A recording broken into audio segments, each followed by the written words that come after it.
Question number 61 देखते हैं. Which hormone from hypothalamus stimulate the release of FSH from anterior pituitary? कुछ options दिए हुए हैं जैसे कि GnRH, oxytocin, LH and progesterone. ये यहाँ पे एक फ्लो चार्ट था तो मैंने यहाँ पे पेस्ट कर दिया है. जैसे आप देखोगे हाइपोथैलेमस है तो यहाँ पे ये GnRH, फिर एंटीरियर पिट्यूटरी तो ये दो हार्मोन्स लिखे हैं FSH और LH. फिर ये बॉक्स करके लिखा हुआ है सर्टोली सेल, ये सेमिनिफेरस ट्यूब्यूल्स स्पर्मेटोजोआ, और जो लेडिक सेल है वो जो है ये, और ये टेस्टिस बीच में लिखा हुआ है, इसको देख लेना. तो GnRH क्या है? Is produced by hypothalamus. ये स्टिमुलेट करता है एंटीरियर पिट्यूटरी को टू रिलीज दो हार्मोन्स FSH, LH. बाकी के ऑप्शंस गलत क्यों हैं?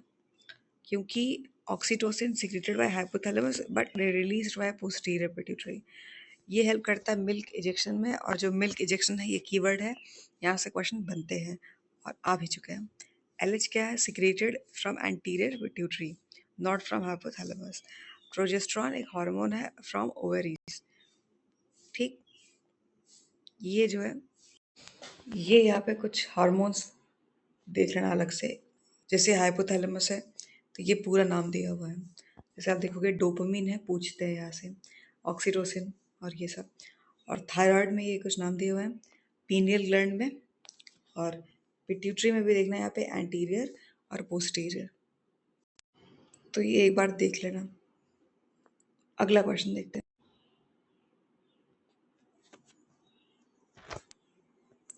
The process that sperm undergoes in female genital tract of mammal before fertilisation, उसको क्या बोलेंगे? तो डीकैपेसिटेशन, कैपेसिटेशन, एक्टिवेशन, डीएक्टिवेशन. तो कैपेसिटेशन करेक्ट आंसर आएगा. और ये यहाँ पे एक वो है लिखा हुआ है, या जितनी भी चीज़ें लिखी हुई हैं यहाँ पे इंपॉर्टेंट है. जैसे ये क्या इफ्लक्स है, क्या इनफ्लक्स है, यहाँ से क्वेश्चन बनते हैं. और ये जो है इंक्रीज्ड इंट्रासेलुलर, ये जो है रॉस लेवल्स. और ये hyperpolarisation of plasma membrane, influx of calcium, यहाँ से क्वेश्चन बनता है, ऑलरेडी पूछा जा चुका है. और ये जो है इंक्रीज्ड प्रोटीन, ये जो है टायरोसिन फास्फोरिलेशन, और ये इंक्रीज करता है परमेबिलिटी टू कैल्शियम. तो ये सारे पॉइंट्स इंपॉर्टेंट हैं, इनको देख लेना. और ये यहाँ पे एक, इससे आप समझ सकते हो इफेक्ट क्या होता है. तो ये एपिडिडाइमल है, सेमिनल प्लाज्मा के साथ यहाँ पे आप देखो एजैकुलेटेड है, प्लस फीमेल ट्रैक्ट, तो यहाँ पे ये कैपेसिटेटेड है. इसको आप कोई भी एनिमेटेड वीडियो के थ्रू देखोगे तो बेटर समझ आ जाएगा. सिंपल वर्ड्स में देखते हैं क्या है. It is the final maturation process that sperm undergoes inside the female reproductive tract before they can fertilize the egg. ये सिंपल सा इसका डेफिनेशन है. क्या क्या होता है इसमें? कुछ चेंजेस जैसे कि removal of glycoprotein and cholesterol from sperm membrane होता है, और increased motility and acrosome becoming ready for the acrosomal reaction. तो ये आप देखोगे वही था डायग्राम. बाकी के जो ऑप्शंस लिखे थे जैसे डीकैपेसिटेशन, अपोजिट प्रोसेस है, हैपेंस इन मेल ट्रैक्ट. और एक्टिवेशन तो जनरल टर्म है, कोई मतलब नहीं बनता. डीएक्टिवेशन इसका भी कोई मतलब नहीं बनता, इसीलिए ये तीनों इनकरेक्ट है. और कैपेसिटेशन का मतलब मॉर्फोलॉजिकल चेंज नहीं होता. कभी अगर ऑप्शन में लिखा है कि ये तो मॉर्फोलॉजिकल चेंज है तो गलत हो जाएगा, फिजियोलॉजिकल है, इस बात को याद रखना. रिक्वायर्ड ओनली इन मैमल्स, जब भी कोई ओनली वाली चीज़ें होती है तो वहाँ से क्वेश्चन बनते हैं.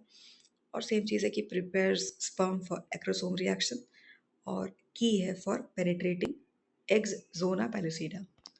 तो इस लाइन को भी याद रखना.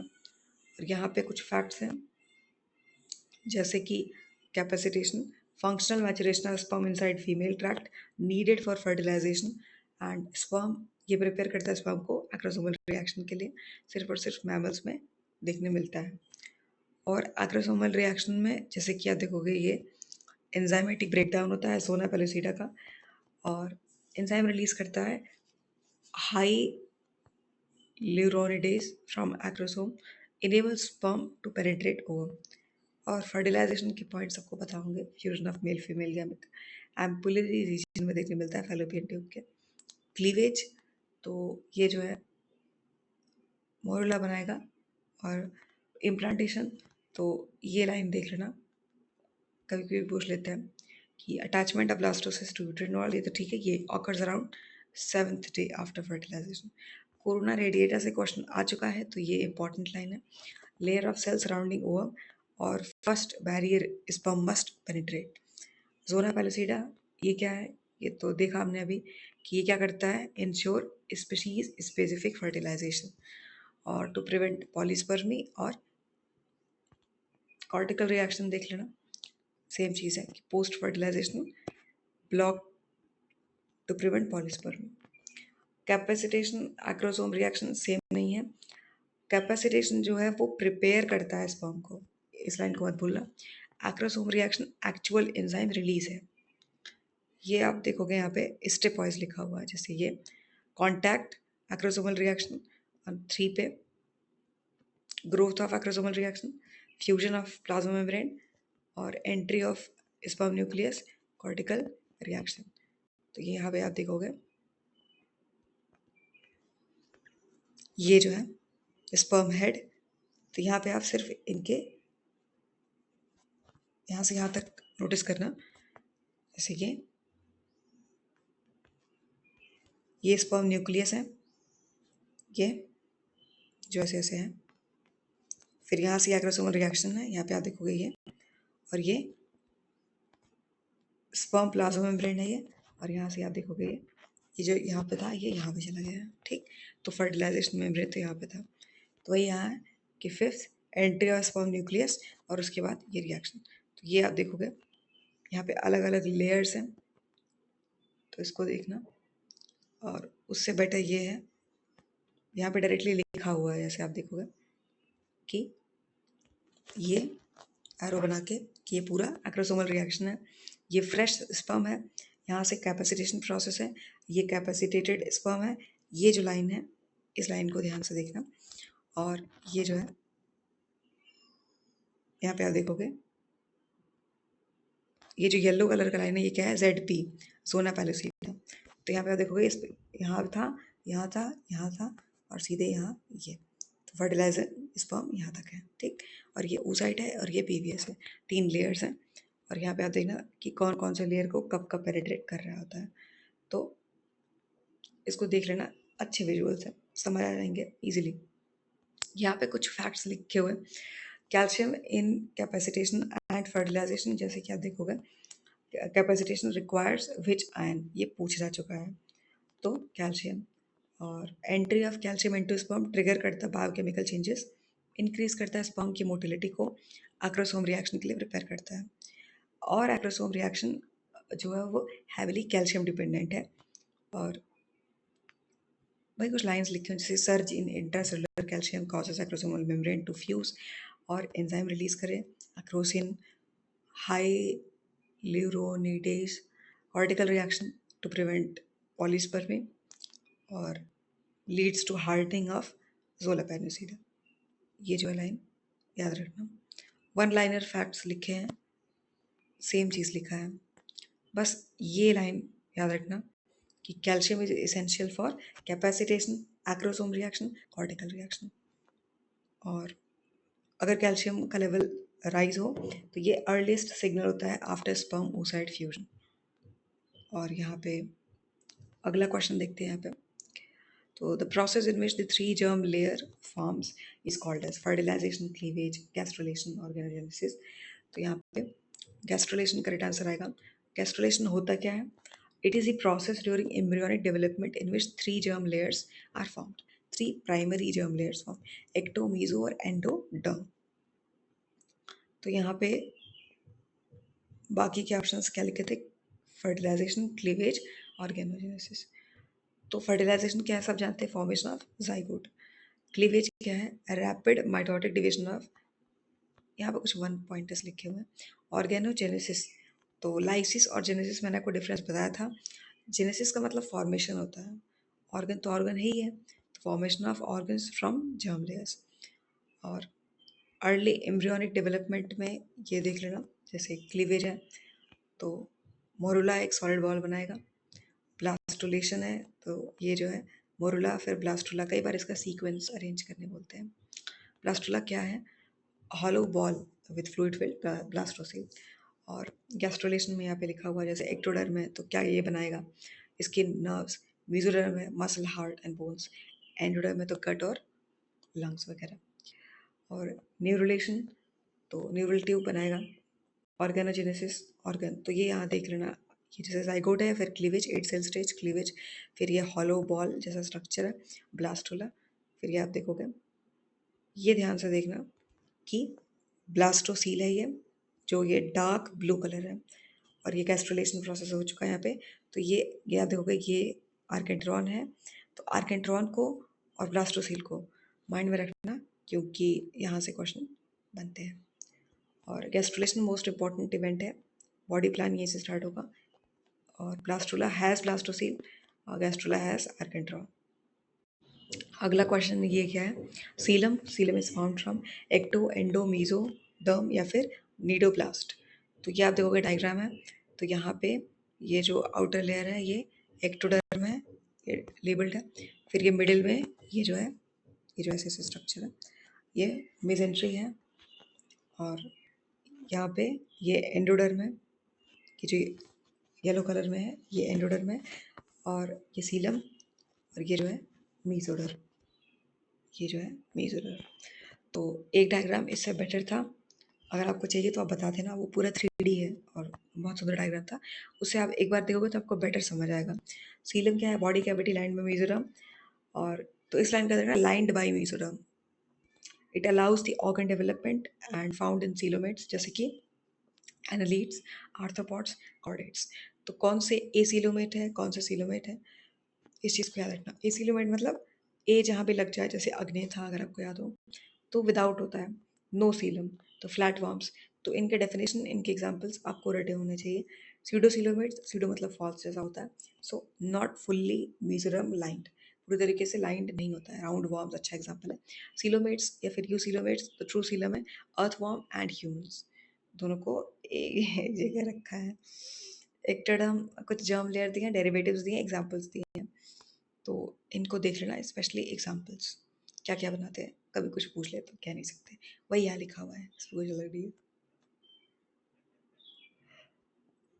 ये जो कंफ्यूजिंग पॉइंट्स थे उनको मैंने अलग से लिख दिया था, जैसे ब्रेन एक्टोडर्म है not mesoderm, coelom equals mesoderm not endoderm. ये जो है लंग्स या लिवर की बात करी जाए, इक्वल्स मतलब बराबर नहीं होता, इक्वल्स मतलब ये इससे बना है। लेंस एक्टोडर्म और नोटोकॉर्ड मीसोडर्म, तो कौन सा क्या है, इसका कोई ट्रिक बना लेना, क्योंकि यहाँ से क्वेश्चन बनते हैं। सिफिल्स, सिफिल्स को हम जो डिजीज़ है वहाँ पे भी रख सकते हैं, रिप्रोडक्टिव वाले डिजीज़ में, या फिर दूसरे तरीके से भी जो सिर्फ डिजीज़ है वहाँ से भी पढ़ाई कर सकते हैं। सिफिल्स क्या है, किसके द्वारा होता है? तो मैंने आपसे कहा था इम्पॉर्टेंट डिजीज़, चाहे प्लांट्स हो चाहे एनिमल्स हो, और जितने भी हो वहाँ से क्वेश्चन बनते हैं। जब आप ह्यूमन फिजियोलॉजी पढ़ रहे हो, जेनेटिक डिसऑर्डर, तो जहाँ जहाँ डिसऑर्डर मिले वो इम्पोर्टेंट होता है। ट्रिपेनोमा पलीडम इम्पोर्टेंट है, यही होता है। तो कॉपरेटिव एजेंट है, और टाइप क्या है? Spiral shaped bacterium, transmission sexual contact से होता है। और एक और तरीका है, मदर टू चाइल्ड भी हो सकता है। और डायग्नोसिस भी क्या होगा? VDRL और TPHA टेस्ट वगैरह होता है, पेनिसिलिन से ट्रीट कर सकते हैं हम। बाकी के ऑप्शंस गलत क्यों थे? क्योंकि Leptospira interrogans causes leptospirosis not syphilis. Spiro की टेल्स, तो मैंने आपसे कहा था CUET PG का पेपर था, उसमें ये जो नहीं होता कि फैमिली, ऑर्डर, जीनस, ये सब जितने होते हैं, इनमें एक प्रीफिक्स होता है, एक सफिक्स होता है। तो सफिक्स आई गेस ये इसको क्या बोलते हैं, लास्ट में होता है सफिक्स। तो यहाँ से क्वेश्चन बनते हैं, तो उसमें लिखा था एल्स, AC, ये जो ALES है ना ये, तो यहाँ से ये क्या है? तो ऐसे ऐसे करके क्वेश्चन बनाए थे, मैच द फॉलोइंग करके। तो इसीलिए इस तरीके के क्वेश्चन भी प्लांट टैक्सोनॉमी में इंपॉर्टेंट है, तो उसको माइंड में रखना। An order spirochete, a class of bacteria includes Treponema. तो ये कुछ सिफिल्स के टेस्ट दिए हुए हैं, उनके फुल फॉर्म दिए हुए हैं, कभी अगर पूछे तो याद रखना। टेस्ट के नाम जैसे VDRL, तो ये क्या है? Venereal disease research laboratory. RPR, rapid plasma reagin. TPHA, Treponema pallidum haem agglutination assay. FDA, तो fluorescent treponemal antibody absorption test, याद रखना है इनको। और VDRL तो कई बार क्या होता है कि जैसे फॉल्स पॉजिटिव भी शो करता है प्रेगनेंसी में, TB में। तो बस बैक्टीरियल डिजीज कुछ लिखे हुए हैं, बैक्टीरियम लिखा है, साथ ही साथ इनके कुछ फैक्ट्स लिखे हैं। तो इसे आप एक्सपेक्ट कर सकते हो कि यहाँ से क्वेश्चन बनते हैं। TB किसके द्वारा होता है? माइकोबैक्टीरियम और ट्यूबरक्लोसिस और टाइफाइड, सामान्य टाइफी। कौन सा टेस्ट है? Widal test. ये तीनों पूछ जा चुका है। टिटनेस, क्लॉस्ट्रीडियम टेटनी और ये जो है सिफिल्स, ट्रिपेनोमा पैलिडम, ये gonorrhoea, Neisseria gonorrhoeae STD with pus और न्यूमोनिया, स्ट्रेप्टोकोकस न्यूमोनी। और यहाँ पे ये प्लेग, यर्सीनिया पेस्टिस और डिप्थीरिया, कोरिने बैक्टीरियम डिप्थीरी। ज़्यादातर आप लोगों को याद ही होगा, पर फिर भी कॉलरा, विब्रियो कॉलरा और leprosy, Mycobacterium leprae, anthrax, Bacillus anthracis. किसी न किसी एग्जाम में ये सब के सब पूछे जा चुके हैं। whooping कफ, बॉर्डेटेला पर्ट्यूसिस, DPT वैक्सीन। और यहाँ पे ये की फैक्ट्स हैं जो पूछते हैं एग्जाम में। Botulism, clostridium botulinum, food poisoning, ये PYQ है, इसको माइंड में रखना। UTI तो इकोलाई, और ये जो है पेप्टाइक अल्सर, इसका पेप्टिक अल्सर, इसका कोई मतलब नहीं है, ये बस ऐसे लिखा है। Important bacteria based one liner देख लेना, जैसे कि DPT वैक्सीन प्रोटेक्ट करता है अगेंस्ट, तो डिप्थीरिया पर्ट्यूसिस टिटनेस, डिप्थीरिया तो थ्रोट स्यूडोमेम्ब्रेन, ये इंपॉर्टेंट लाइन है, इसको मत भूलना। और जितने भी डिजीज़ है जो आपको समझ ना आया करें, आप अगर यूट्यूब पे या गूगल पे कहीं भी सर्च करोगे तो जिनको ये बीमारी होती है और उनके आपके सामने ना कुछ 3D एनिमेटेड 1-2 मिनट के वीडियोज़ आ जाएंगे, वो आप देख सकते हो, या फिर डायरेक्टली उनके फ़ोटोज़ भी देख सकते हो, तो समझने में थोड़ी आसानी होगी। पर्ट्यूसिस काली खांसी, तो ये जो है टिटनस, लॉक जॉ, ये PYQ है। वहाँ पे एग्जाम में ये नहीं पूछा था कि क्लॉस्ट्रीडियम टिटने के द्वारा होता है या नहीं, ये पूछा था कि लॉक जॉ किससे रिलेटेड है। और ये स्टिफ्ट मसल, प्लेग तो spread by rat flea, Yersinia pestis, syphilis तो याद रखना है इसको। कॉलरा हमने अभी देखा, टाइफाइड भी देखा और बॉटुलिज्म भी देखा, तो इसमें कुछ नहीं। इम्पॉर्टेंट टेस्ट देख लेना जहाँ से क्वेश्चन बनते हैं, जैसे कि ये जो है AFB स्टेनिंग, तो TB, Mantoux test, TB skin hyper sensitivity, Widal test typhoid, ये PYQ है। एलिसा PYQ है। HIV hepatitis B hormones, western blot confirm करता है टेस्ट फॉर HIV, और VDRL सिफिल्स स्क्रीनिंग, और ये जो है पैप टेस्ट, ये बहुत ज़्यादा न्यूज़ में था, तो देख लेना क्योंकि सर्वाइवल कैंसर से रिलेटेड है। और ये जो है इसके बारे में बेटर इन्फॉर्मेशन आपको एनिमेटेड भी मिल जाएगा, लेकिन इतना याद रखना कि पैप टेस्ट करके कुछ होता है। तो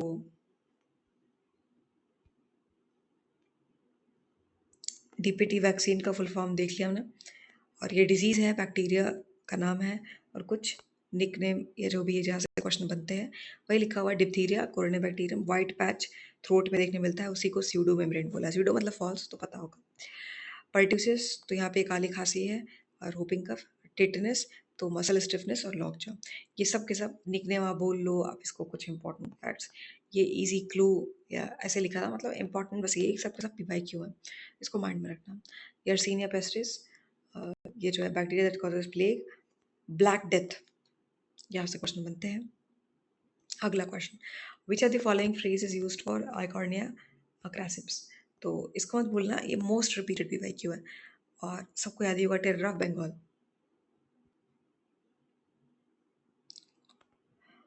दूसरा नाम है वाटर हाइसिंथ, तो ये आप देख लेना इसको कैसा दिखाई देता है। इसके कुछ फैक्ट्स हैं, तो उसको माइंड में रखना, जैसे common name water hyacinth, nickname terror of Bengal, reason बहुत तेज़ी से ग्रो करता है on the surface of water bodies, block करता है सनलाइट को, और ऑक्सीजन की कमी हो जाती है, हार्म करता है एक्वाटिक लाइफ को। तो कभी ऐसे सीक्वेंस ही आ जाए कि अरेंज करो तो थोड़ा ध्यान में रखना। ये एक इन्वेजिव एलियन स्पीशीज़ है, इंट्रोड्यूस्ड फ्रॉम साउथ अमेरिका। बहुत तेज़ी से रिप्रोड्यूस करता है। क्यों करता है? वेजिटेटिवली वाया ऑफसेट्स, तो फास्ट मल्टीप्लिकेशन इनका होता है। और हाँ, तो दिक्कत पैदा करता है फिशरीज़ में, इरिगेशन में, वाटर ट्रांसपोर्ट में। इसको कंट्रोल करने के लिए क्या किया गया था? वीविल को इंट्रोड्यूस किया गया था। ये बायो कंट्रोल एजेंट है।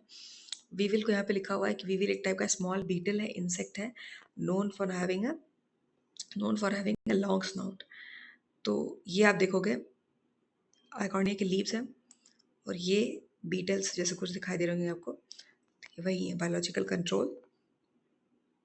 तो ये ठीक लगा तो यहाँ पे पेस्ट कर दिया। और जिस स्पीशीज़ को यूज़ किया गया था उसका नाम याद रखना, नियोकिटीना आइकॉर्निया। एक टाइप का वीविल है। It feeds on Eichhornia and damaging the leaves, and इसके जो रैपिड स्प्रेड है वो कम करता है, वो स्लो कर देता है। और कुछ निकनेम दिए हैं, कुछ डिसऑर्डर दिए हैं, जैसे ये आप देखोगे, या की फैक्ट्स आप बोलो। पिंक डिजीज़ है, तो ब्लैक डेथ है, वाइट प्लेग है, green plague,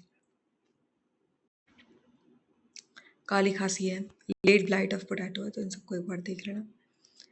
Which of the following disease was caused due to the fish contamination with mercury? Minimata, Iditarod, and Yokkaichi asthma and Argyria. तो पोल्यूशन रिलेटेड की जब हम बात करते हैं, मर्करी से रिलेटेड है, तो मिनीमाटा डिजीज़ है। और सोर्स क्या है? Fish contaminated with industrial mercury. असर क्या दिखाता है? ब्रेन पे, नर्वस सिस्टम को डैमेज कर देता है ये सब। और टिप क्या है भाई? जापान और ज़्यादातर जो भी कंट्रीज़ जहाँ पे फ़िश खाया जाता है, और उनकी गलती नहीं है। हमारे यहाँ बहुत सारे लोग बोलते हैं ना कि अरे अरे अरे बेकार लोग। नहीं, जैसी ज्योग्राफी होती है वैसे ही उनका फूड हैबिट होता है, वैसे ही कल्चर बन जाता है। अच्छा एग्जाम्पल होगा, आप बंगाल देखो, आप गुजरात देखो, आप राजस्थान देखो, आप यूपी देखो, ठीक? तो आपको समझ आएगा। आप साउथ इंडिया देखो कि जैसे जैसे उनका जोग्राफिकल लोकेशन होगा, वहाँ जो भी फ्रूट्स मिलते होंगे, जो भी आप कभी देखना थाईलैंड के जो फूड हैबिट्स हैं, बहुत ज़्यादा वो लोग सी फूड पे डिपेंडेंट होते हैं। तो कारण क्या है? कारण वही है कि जोग्राफी जैसी है वैसे ही फूड हैबिट्स होता है। इटाइडाई डिजीज तो caused by cadmium, heavy metal. और सोर्स क्या है? Contaminated rice and water, mining area. असर क्या करता है? किडनी फेलियर हो सकता है, बोन पेन, फ्रैक्चर्स वगैरह। ये सब मैंने वही वही डिजीज़ लिए हैं जो या किसी न किसी एग्जाम में पूछे जा चुके हैं या पूछ सकते हैं। इसका मतलब क्या होता है? इसका मतलब होता है आउच। ये जो हिटाइटाई लिखा है इसका मतलब, लिटरली इसका मतलब आउच होता है। इट हर्ट्स ऐसे लिख दिया था, पर मतलब वही होता है। आप भावना को समझो। It hurts. ये जो है, तो जापान से रिलेटेड है डिजीज़। और ऐसा नहीं कि बस एक ही जगह पे फिक्स है, बस ये है डिजीज़। योकाइची एज़मा नाम से ही लग रहा होगा, जापानीज़ है। तो SO2 पोल्यूशन, सोर्स क्या है? Air pollution. असर क्या करता है? Lung damage. जो जो इंडस्ट्रियल एरियाज थे जापान में, वहाँ ये बहुत ज़्यादा देखने मिला। अर्गायरिया, तो caused by chronic silver exposure. Source क्या है? सिल्वर कंपाउंड्स, जो कि मेडिसिन में मिल जाए, इन्वायरमेंट में मिल जाए। स्किन जो है वो धीरे धीरे ब्लूइश ग्रे कर देता है। रेयर है, बहुत रेयर है, लेकिन फिर भी देखने मिलता है। तो सिल्वर बेस्ड है स्किन डिस्कलरेशन। फ्लोरोसिस, ये ऑलरेडी बहुत सारे एग्जाम में पूछ चुके हैं, तो इसको मत भूलना। कॉज्ड बाय एक्सेस फ्लोराइड पानी में। और एक है डेंटल फ्लोरोसिस, एक है स्केलेटल फ्लोरोसिस। तो ब्राउन स्टेन अगर टीथ पे हो तो डेंटल फ्लोरोसिस, और स्केलेटल में क्या होगा? जॉइंट पेन है, बोन डिफॉर्मिटीज़ है। इंडिया में कॉमन है, और ये ग्राउंड वाटर से लिंक्ड है। सिलिकोसिस, तो सिलिका डस्ट इनहेलेशन, अगर ये लगातार इसके टच में रहेंगे तो ये कारण है। सोर्स क्या है? स्टोन को जो कट करते हैं, माइनिंग वाइनिंग में जो काम करते हैं, तो आप इसको ऑक्यूपेशनल डिसऑर्डर बोल सकते हो। असर क्या करता है? लंग फाइब्रोसिस, ऑक्यूपेशनल डिजीज है ये। और एस्बेस्टोसिस, एस्बेस्टोस के फाइबर्स को इनहेल करें, तो ये कारण है। सोर्स क्या है? कंस्ट्रक्शन वर्कर्स जो होते हैं वो ज़्यादा वल्नरेबल है इस चीज़ को लेके, लंग कैंसर के रिस्क पे बहुत ज़्यादा रहते हैं। और तो लिंक देखा गया है कि ऑक्यूपेशनल हैजार्ड और कैंसर में। कुछ एडिशनल मेटल पॉइजनिंग डिसऑर्डर्स देख लो। लेसर नोन है पर पूछते हैं, जैसे लेड पॉइजनिंग, तो ये लिखा है प्लम्बिज्म, तो ये क्यों लिखा है? रूट वर्ड की वजह से लिखा है, और कोई मतलब नहीं था। तो ये लेसर नोन है, तो यहाँ से क्वेश्चन पूछ सकते हैं कि ये किससे रिलेटेड है, लेड पॉइजनिंग से। तो एग्जाम में आप बैठे हो तो मे भी अगर आपने नहीं सुना है तो आपको समझना है। मेटल लेड है, सोर्स क्या है? वही है ओल्ड पेंट, बैटरीज और पेट्रोल वगैरह। Symptoms anaemia, mental retardation in children and wrist drop. तो wrist drop, mental retardation in children, anaemia, symptoms याद रखना। ये अच्छे से यहाँ पे लेड पॉइजनिंग से क्या क्या होता है लिखा हुआ है। जैसे आप देखोगे विजन में क्या हो जाता है, इवन हैलुसिनेशंस होने लगते हैं। ये बाकी तो ये देख लेना, भूख कम कम लगती है, डिप्रेशन जैसे सिम्टम्स, और लिबिडो का काफ़ी कम हो जाता है। लिबिडो मतलब sex drive, memory loss, headache, और ये जो है स्लर्ड स्पीचेस। तो देख लेना लेड पॉइजनिंग से क्या होता है। Arsenicosis, arsenic poisoning, metal arsenic है, सोर्स क्या है? कॉन्टेमिनेटेड ग्राउंड वाटर, स्पेशली आपको देखने मिलेगा वेस्ट बंगाल और बांग्लादेश में। और आर्सेनिक, आर्सेनिक से क्वेश्चन बना था और बनता भी है, तो याद रखना। Skin lesion, hyperpigmentation, cancer का रिस्क बहुत ज़्यादा होता है। अब ब्लैक फूड डिजीज़ भी इसी की वजह से देखने मिलता है। मर्करी पॉइजनिंग, तो ऑर्गेनिक तो मिनीमाटा डिजीज़ होगा, इनऑर्गेनिक तो जैसे कि किडनी डैमेज हो गया, बिहेवियरल चेंजेस हो गए, ये सब। तो आप इसको बोल सकते हैं न्यूरोटॉक्सिक, नेफ्रोटॉक्सिक, दोनों हैं। तो न्यूरो बिहेवियरल चेंजेस वगैरह, नेफ्रो किडनी डैमेज। तो कभी ऐसा कुछ लिखा है तो याद रखना। कैडमियम पॉइजनिंग सेम चीज़ है, एटाइड आई डिजीज़, और कॉज करता है osteoporosis, kidney failure. Industrial discharge, rice field के जो होते हैं वो अच्छा सोर्स माने जाते हैं। तो कैसे कैसे किस किस सिस्टम को डैमेज करते हैं, असर करते हैं, वो यहाँ लिखा हुआ है। तो क्या आप देखोगे रेस्पिरेटरी सिस्टम में, जैसे pneumonitis, destruction of mucus membrane, kidney में किडनी स्टोन देखने मिल जाता है, कभी कभी लंग डैमेज, ये जो है किडनी स्टोन। और कैडमियम की वजह से रिप्रोडक्टिव सिस्टम की जब हम बात करते हैं तो ये जो है टेस्टिकुलर नेक्रोसिस, और स्केलेटल में लॉस ऑफ बोन डेंसिटी। तो इन सब लाइंस को थोड़ा देख लेना ऐसे, और इससे आपको एक विजुअली समझ भी आना चाहिए कि जब आप कोई नोट बनाओ ना, तो ऐसे भी आप नोट्स बना सकते हो बहुत ही कंप्रेस करके, इसी चीज़ों को याद करने में आसानी होगी। मैंगनीज पॉइजनिंग, तो मैंगनीज्म सोर्स क्या है? माइनिंग है। और एक चीज़ और, जितने भी माइनिंग कंस्ट्रक्शन वर्कर, ये जो रोड पे बहुत सारे डस्ट गिर जाते हैं ना, तो इनको जो मतलब काम करते हैं, कि जैसे आप देखोगे कि पानी वानी छिड़कते रहते हैं, तो जितने भी इस तरीके के काम होते हैं वहाँ पर आप बोल सकते हो कि ये लंग्स से रिलेटेड डिसऑर्डर्स, इवन दूसरे डिसऑर्डर्स जो ब्रेन से रिलेटेड है, असर बहुत ज़्यादा पड़ता है इन लोगों पे जो माइनिंग में इन सब में काम करते हैं। तो इस चीज़ को याद रखना कि ये लोग काफ़ी वल्नरेबल पॉपुलेशन में आते हैं। लेड प्लम्बिज्म ब्रेन डैमेज करता है, वही इसको एक तरीके से नोट फॉर्मेट में लिखा हुआ है। और मर्करी मिनीमाटा डिजीज, फिश, सिर्फ और सिर्फ यहाँ पे कीवर्ड्स लिखे हुए थे ताकि आसानी रहेगा। एक बार आप देखो तो ये चीज़ मेरे लिए कुछ नया था। ये क्या है? कॉपर, इसको देख लेना। विल्सन्स डिजीज पूछते हैं, और कॉपर एक्यूमुलेशन की वजह से। और ये जो है लेसर नोन है तो ये इंपॉर्टेंट हो जाता है, केसर फ्लेशर रिंग्स। और समझना है तो आप टेलीग्राम पे पूछ लेना इसके बारे में डिटेल में। क्रोमियम लंग कैंसर, तो किसकी वजह से होता है? टैनरीज पेंट्स वगैरह। Which of the following part of the human body is affected the most due to fluoride pollution. आप देखो यहाँ पे एक क्वेश्चन का हमने डीप एनालिसिस किया। क्वेश्चन क्या था? क्वेश्चन सिर्फ ये था कि डिजीज बता दो फिश कॉन्टेमिनेशन का, तो मर्करी से। लेकिन जब डीप एनालिसिस करते हो तो उसके बाद चीज़ें आसान हो जाती हैं। आपने देखा कि जो फ्लोराइड से रिलेटेड चीज़ें थी वो लिवर, आइज, पैंक्रियाज या टीथ, टीथ था, हमने देखा भी था। ये एक मिला मुझे इन्फोग्राफिक, तो मैंने यहाँ चिपका दिया। फ्लोराइड प्रोटेक्ट, तो आप देखोगे ये जो है help protect the enamel and fight cavities. लेकिन जैसे कि आप जानते हो कोई भी चीज़, किसी भी चीज़ का ज़्यादा नहीं होना चाहिए ना, but too much of anything is bad. तो when teeth are still growing underneath the gum, too much fluoride can cause fluorosis. और जो ये फ्लोरिनेटेड माउथ वॉश होते हैं, जब तक कि डॉक्टर रिकमेंड ना करे तब तक नहीं लेना चाहिए. जब भी आप टूथपेस्ट यूज़ करते हो तो मेक श्योर कि आप उसको स्पिट आउट कर दो. ठीक, swallow करना ठीक नहीं है. ये कुछ फैक्ट्स लिखे हुए थे फ्लोराइड पोल्यूशन के बारे में. टारगेट ऑर्गन क्या है? टीथ है, ये सबको पता होगा. Condition dental fluorosis. Causes mottling of enamel, ये जो ब्लैक कलर से हाईलाइट किया हुआ है ये PYQ है. क्या करता है? वाइट या फिर ब्राउन स्टेन देखने मिलता है. किस वजह से होता है? जब एक्सेस फ्लोराइड हो जाए, जो कि ड्रिंकिंग वाटर में भी होता है. क्रोनिक केस में तो ये बोन्स को भी असर करता है. तो अगर ऐसा कुछ हो तो उसको बोलेंगे स्केलेटल फ्लोरोसिस. और कुछ पॉइंट्स लिखे हैं जैसे mottling of teeth, excess fluoride होता है. फ्लोराइड रिच वाटर तो किसे असर करता है? टीथ एंड बोन्स को. Fluorosis common in areas with ground water contamination. तो अगर कभी पूछे कि ग्राउंड वाटर कॉन्टेमिनेशन में क्या ऐसा होता है 1 2 3 स्टेटमेंट में, तो आपको लगेगा कि नहीं ऐसा तो नहीं हो सकता. पर ऐसा नहीं है, होता है.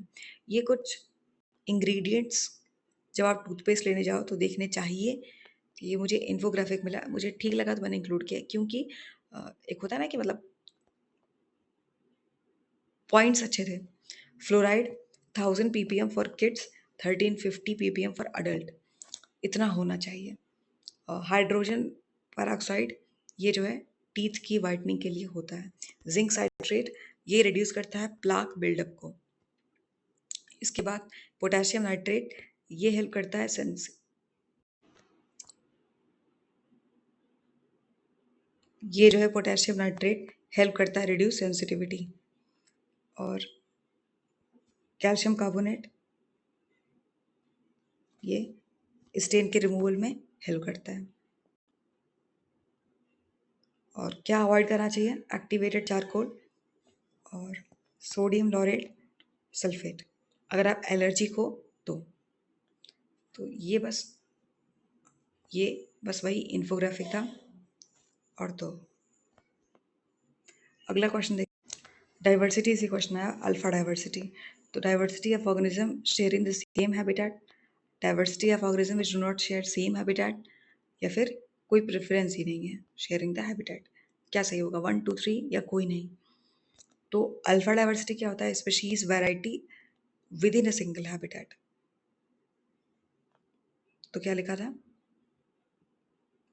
डू नॉट शेयर, तो ये गलत है. नो प्रेफरेंस, ये भी गलत है. फर्स्ट करेक्ट है, शेयरिंग द सेम हैबिटेट. तो only one is the correct answer. Option 2 between different habitat गलत है.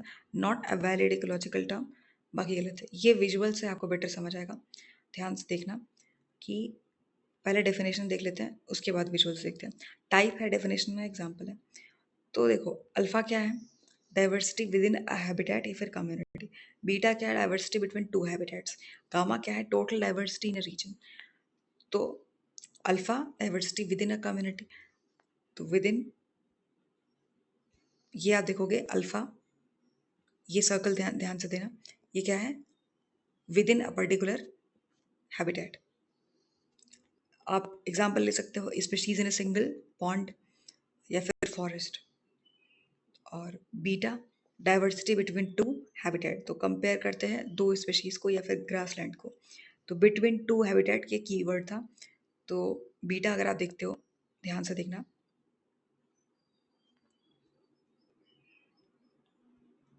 ये जो एक सर्कल है ये तो हो गया अल्फा, विद इन है. ये बड़ा सर्कल है और यहाँ पे ये एरो देखना, लिखा भी हुआ है बीटा बायोडाइवर्सिटी. तो ये क्या है? Between the two, between two habitats. ठीक, तो ये बीटा हो गया. लास्ट क्या था? Gamma, total diversity in reason.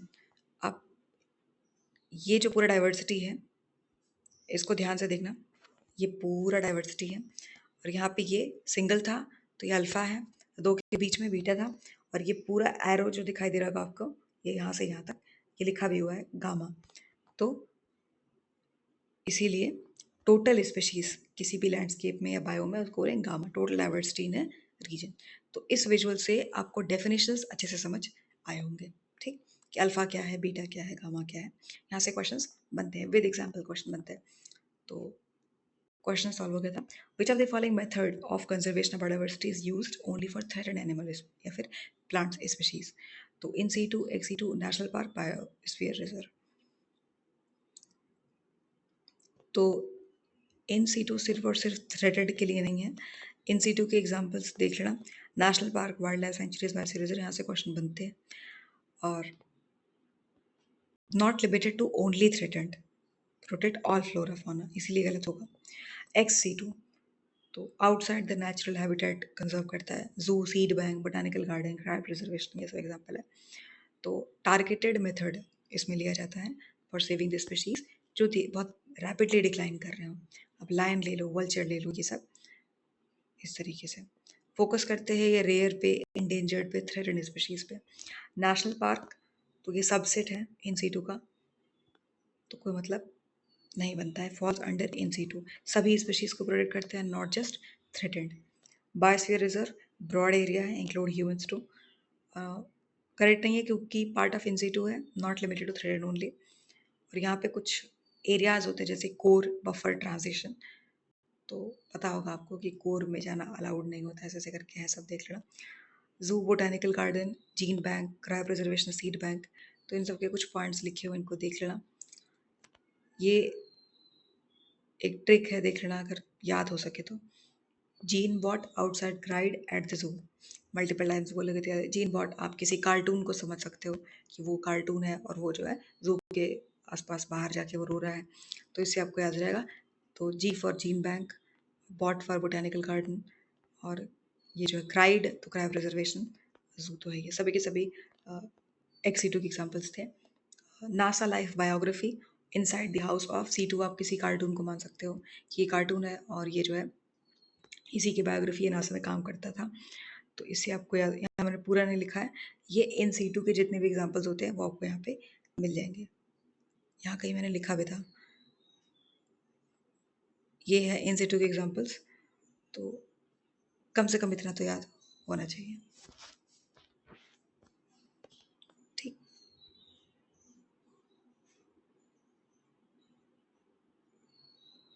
Nilgiri was the first biosphere, और भी एग्जाम्पल्स हैं। और Nilgiri was the first biosphere reserve of India, it was established in which year, 1986। और तो 86, 99, 88, 98, 86 करेक्ट आंसर है। और यूनेस्को का स्टेटस भी मिला हुआ है, कब, 2000 में। तो अगर 1 2 3 स्टेटमेंट आए तो उसके लिए तैयार रहना। States covered Tamil Nadu, Kerala and Karnataka. 1986 India's first, कुछ भी फर्स्ट हो वो इम्पोर्टेंट हो ही जाता है, तो उसको थोड़ा सा अटेंशन देना होता है। और यहाँ पे विच of the following best represents the approximate temperature of cryo preservation, ये काफ़ी बार रिपीट किया हुआ है। अगर आपने ठीक तरीके से क्वेश्चन सॉल्व किए थे तो इस क्वेश्चन को आप कर सकते हो। 196 माइनस में रहेगा, -196। क्रायो प्रिजर्वेशन एक प्रोसेस है preserving cell, tissues, gametes by cooling them to very low temperature. Root word से जाते तो भी आप समझ जाते। This is the temperature of liquid nitrogen, cryopreservation में यूज़ किया जाता है। तो लिक्विड नाइट्रोजन कीवर्ड है, याद रखना। और used in ex situ conservation, semen, eggs, embryos, plant seed वगैरह, इसको प्रोटेक्ट करने के लिए। Which of the following term is used to categorize a species which is at the highest risk of extinction in near future? Vulnerable क्या है, rare क्या है, critically endangered क्या, endangered क्या है, इन सब के बीच में डिफरेंस आपको पता होना चाहिए। बोला है हाईएस्ट, तो हाईएस्ट कीवर्ड था, क्रिटिकली इंडेंजर्ड हो जाएगा, बहुत ज़्यादा जो रिस्क पे है। वल्नरेबल क्या है, हाई रिस्क है लेकिन मीडियम है, जैसे लायन है, नॉट दी हाईएस्ट, लायन को आप वल्नरेबल बोल सकते हो। और रेयर क्या है, स्मॉल पॉपुलेशन होगा बट नॉट नेसेसरीली डिक्लाइनिंग, जैसे इंडियन वाइल्ड एस, तो ऐसा नहीं कि बस आज ही एक्सटिंक्ट हो जाएंगे। फिर है क्रिटिकली इंडेंजर्ड में क्या होगा, हाईएस्ट रिस्क है, जैसे आप देखोगे कि ये राइनो है, ग्रेट इंडियन बस्टर्ड।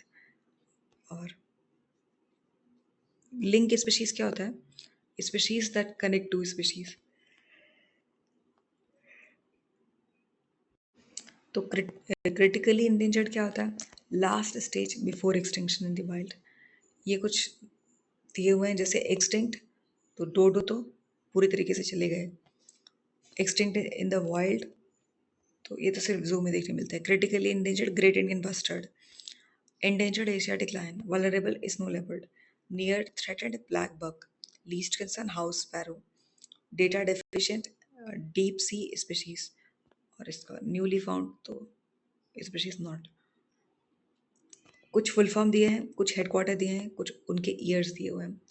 कभी पूछते हैं तो इसीलिए लिखा हुआ है। जैसे आप देखोगे IUCN का फुल फॉर्म PYQ है, पूछ चुके हैं इसका, international union for conservation of nature. Headquarter देख लेना, अगर मान लो बनाना हो तो स्टेटमेंट 1 ये है, 2 ये है, 3 ये है, इसीलिए पहले से ही प्रिपेयर हो तो बेटर है। WWF world wide fund for nature, gland Switzerland में 1961, यूनिप नैरोबी केन्या 1972, और मैप का फुल फॉर्म पूछ चुके हैं, PYQ है। Man and biosphere programme by UNESCO, Paris France 1971, CITES Geneva और 1975, CBD मॉन्ट्रियल कनाडा 1993, WPA 1972, और जूलॉजिकल सर्वे ऑफ इंडिया तो कोलकाता है, BSI कोलकाता है। ईयर देख लेना 1890 क्या है। और तो यहाँ पे क्वेश्चन में है कि क्या कारण हो सकता है बायोडाइवर्सिटी लॉसेस का, एलियन स्पीशीज इन्वेजन या फिर को एक्सटिंक्शन। तो 1 2 बोथ 1 एंड 2, नाइदर 1 एंड 2। तो एलियन स्पीशीज इन्वेजन जब कोई नॉन नेटिव स्पीशीज एंटर करे नए इकोसिस्टम में, आउट कम्पीट करे, मार दे, डिस्टर्ब करे नेटिव स्पीशीज को, तो अच्छा एग्जांपल रहेगा कि जैसे आइकॉर्निया क्रैसिप्स, या फिर आप बोलो water hyacinth, blocked water bodies, reduced oxygen. को एक्सटेंशन क्या होता है, अगर कोई एक स्पीशीज एक्सटेंट हो जाए तो जो इस पर डिपेंडेंट रहे वो भी इसीलिए आत्मनिर्भर है। हाँ, तो एक स्पीशीज अगर एक्सटिंक्ट हो जाए तो जो उस पर डिपेंडेंट है वो भी खत्म। तो जैसे कि आपने डोडो का नाम सुना होगा, तो अगर कभी, ये लेसर नोन है, डोडो सब जानते हैं, पर ये नाम लेसर नोन है, तो कभी पूछ ले कह नहीं सकते। तो डोडो ये एक फ्लाइटलेस बर्ड था, endemic to Mauritius, that went extinct in late 1600s human hunting की वजह से। और टेम्बलको ट्री, ये पूरा नाम है, साइड्रोजाइलॉन ग्रैंडिफलोरम, शोड रिड्यूस्ड रीजनरेशन, और डोडो इसी पर डिपेंडेंट था और धीरे धीरे करके वो गए तो ये भी चले गए। ये आप देखोगे विजुअली आपको बेटर समझ आएगा। ठीक, ये डोडो है और ये पेड़ है।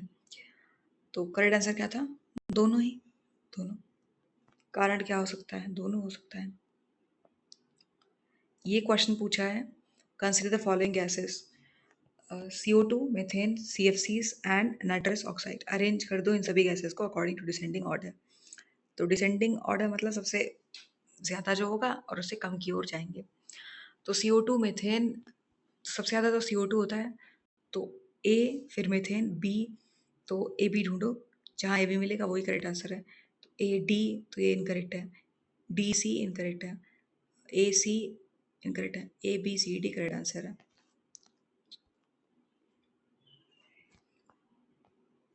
तो देख लेना CD, वैसे तो DC होना चाहिए। DC क्यों DC होना चाहिए, CO2 मीथेन, फिर नाइट्रस ऑक्साइड, फिर CFC। ये आप देखोगे, ये है IPCC का सोर्स है, IPCC सोर्स है। CO2 सबसे ज़्यादा, फिर मीथेन, फिर नाइट्रस ऑक्साइड, फिर कोई फ्लोरिनेटेड गैसेस।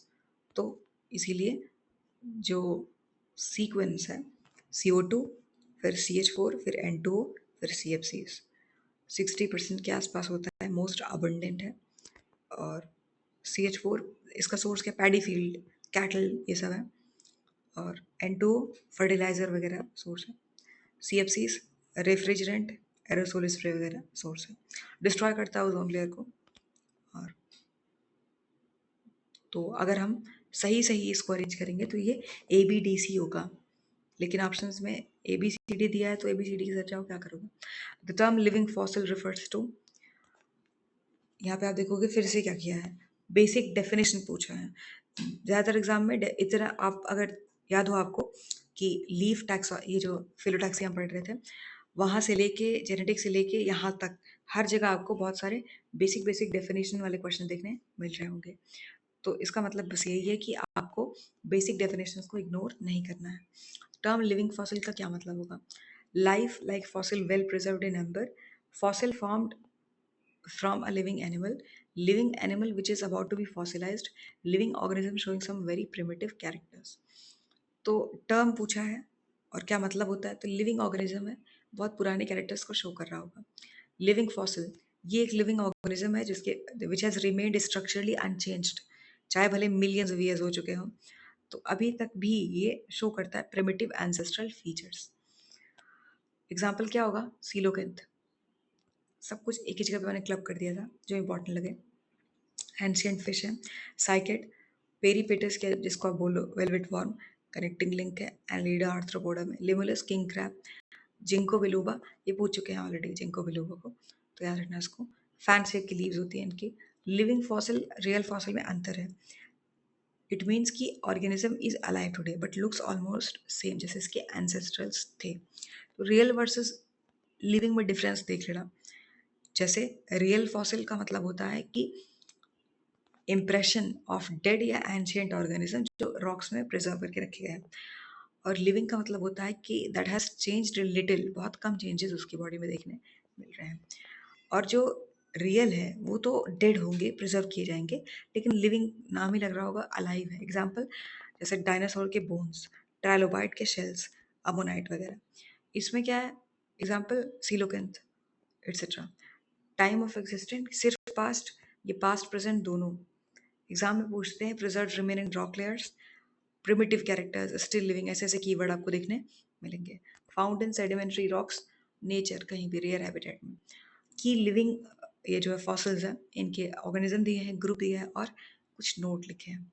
जैसे जिंको बिलोवा तो प्लांट है. एंशियंट जिम्नोस्पर्म, फैन शेप के लीव्स इसके.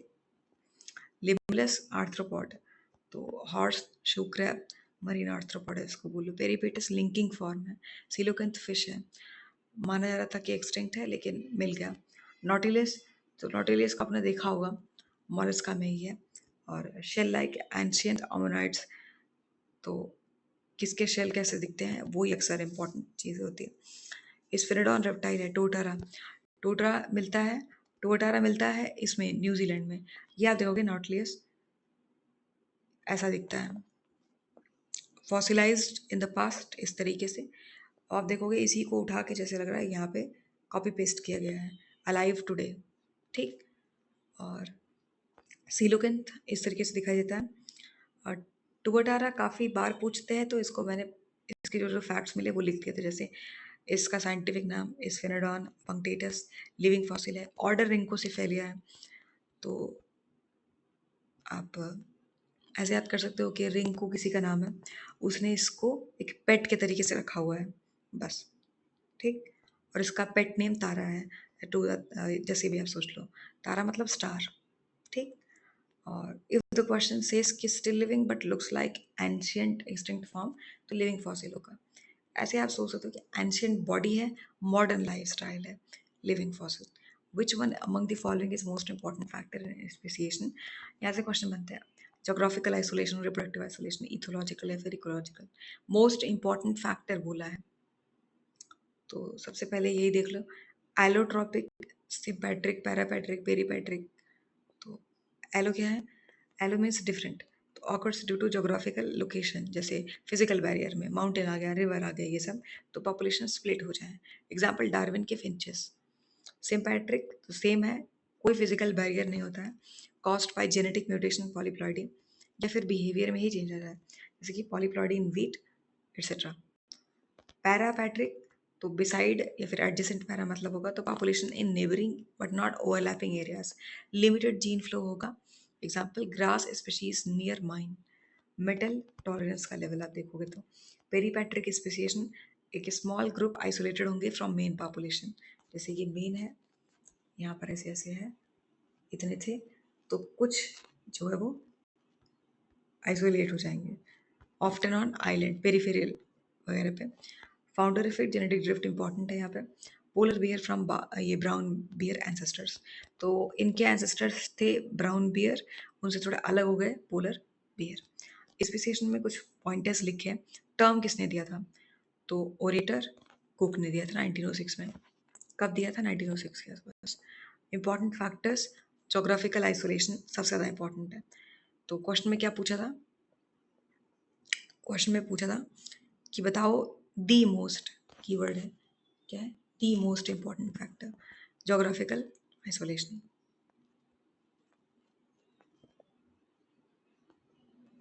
वही लिखा हुआ है। एलोपैट्री किसने दिया था? Given by Ernst Mayr. और तो इतना कुछ खास नहीं है। Adaptive radiation also in Australian marsupials और फिंचेस तो सब जानते हैं। ये ओरिजिनल पॉपुलेशन है। Allopatric, पैरापैट्रिक, sympatric. उसके बाद आप देखोगे इनिशियल स्टेप में बैरियर बनता है, न्यू नीश इंटर्ड, पॉलीमॉर्फिज्म। कैसे कैसे चेंज आते हैं आप देखते हैं ना। ये तो इसको आप बहुत अच्छे से विजुअली समझाया है, पीडीएफ मिलेगा तो देख लेना। ये एलोपैट्री को समझाया है, पैरापैट्री और सिम्पैट्री। तो आपको दिखाई दे रहा होगा किस तरीके से चेंजेस आते हैं, एलोपैट्री, पैरापैट्री और ये सिम्पैट्री। और जोग्राफिकल बैरियर है, पैरापैट्रिक में पार्शियल स्पेशल आइसोलेशन है, सिम्पैट्रिक में जेनेटिक पॉलीमॉर्फिज्म है, पेरीपैट्रिक में आइसोलेशन ऑफ पॉपुलेशन है। तो समझ आ गया होगा। Now the fertilisation of egg most often takes place in ovary, uterus, ampulla या फिर सर्विक्स। तो ovary produces egg, not the site of fertilisation, uterus site of implantation, और फर्टिलाइजेशन एग यहाँ तक ट्रैवल करता है। और एम्पुला तो वाइड पार्ट है फैलोपियन ट्यूब का, एक्चुअल साइट ऑफ फर्टिलाइजेशन की होती है। Cervix narrow opening of uterus, gateway है, नो फर्टिलाइजेशन हियर। तो आगे हम यहीं से आगे कंटिन्यू करेंगे, ठीक, क्योंकि इतना ज़्यादा अटेंशन स्पैन नहीं होता है स्टूडेंट्स का।